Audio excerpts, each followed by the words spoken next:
Hi, this is Mike Rasote and today, papaliwanag ko sa inyo ang kagandahan ng pagiging One Pro Dealer. Dito sa One Pro Dealer, isang SIM lang ang kailangan mo. Sarili mo pang SIM, hindi ka na kailangan magpalit, kaya mong loadan lahat ng network. Kaya mo mag-distribute lahat ng load. Okay, mapag-games yan, landline, internet, cable, pati yung mga card, pwede mong loadan. So magkano ang puhunan? Ang puhunan natin dito napakaliit lang.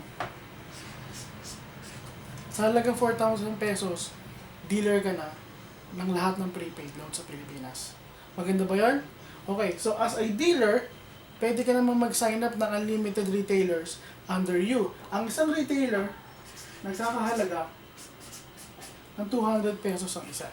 Okay, so you can sign up unlimited. So halimbawa, nakapag-sign up ka ng 50 times 200, magkano kinita mo? 10,000 pesos, di ba? At ang maganda ron, sabi ko kanina, unlimited ito.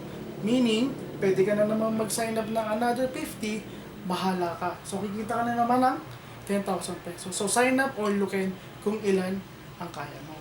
Maganda ba yun? Okay. At ang maganda rito sa pagiging dealer, kapag yung mga retailer mo nakapagbenta ng load, meron ka naman tinatawag na passive income, 1 to 2% walang ginagawa. O siyempre baka sabihin mo, 1 to 2% maliit lang yun. Okay, bigyan natin ng sample computation, no? So halimbawa, 50 retailers yan times, kaya bang mag-load ng retailer mo ng 500 pesos a day? Pwede, di ba? Posible. 500 pesos a day, so that's, kung 50 yan, 25,000, tama? 25,000 yung nabenta nila sa loob ng isang araw. Ang tanong, may ginawa ka ba dyan? Wala. So dahil nakapag-sale sila ng 25,000, meron kang 1 to 2% nun. Okay, sample, 25,000 times 30 days. Diba? Times 30 days, that's 750,000. O di ba ang laki? 750,000 ang nabenta nila sa loob ng isang buwan. Okay? Wala ka namang ginagawa. So dahil wala kang ginagawa at isa kang dealer, privilege ka sa 1 to 2% kikitain mo. Okay? So ano ang 2% ng 750,000? 2% noon, 15,000 pesos. Okay ba yun? Malaki? Malaking tulong na ba yan sa'yo? Kumita ka ng 15,000 pesos sa loob ng isang buwan, walang ginagawa, passive income, maganda. Okay. So, paano may kung 1% lang? Kasi sabi mo 1 to 2%. 1 to 2% kasi depende na mga porsyento yung binibigay ng mga merchants natin. Katulad ng mga landline, ilog, internet games, no? Paano ka naging 1% naman? 1%. Paano kung 1% nun? Magkano yun? That's 7,500. 7,500.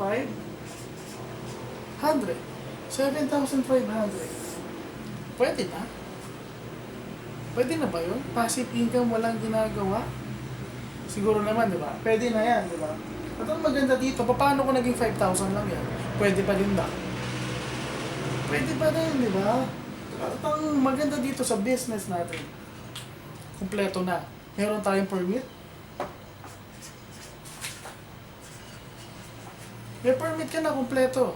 Okay, kumbaga yung business mo, ready to roll na, wala ka nang intindihin na pumunta pa sa barangay o pumunta pa sa munisipyo para lang kumuha ng permit. At ang maganda, yung produkto natin, highly consumable.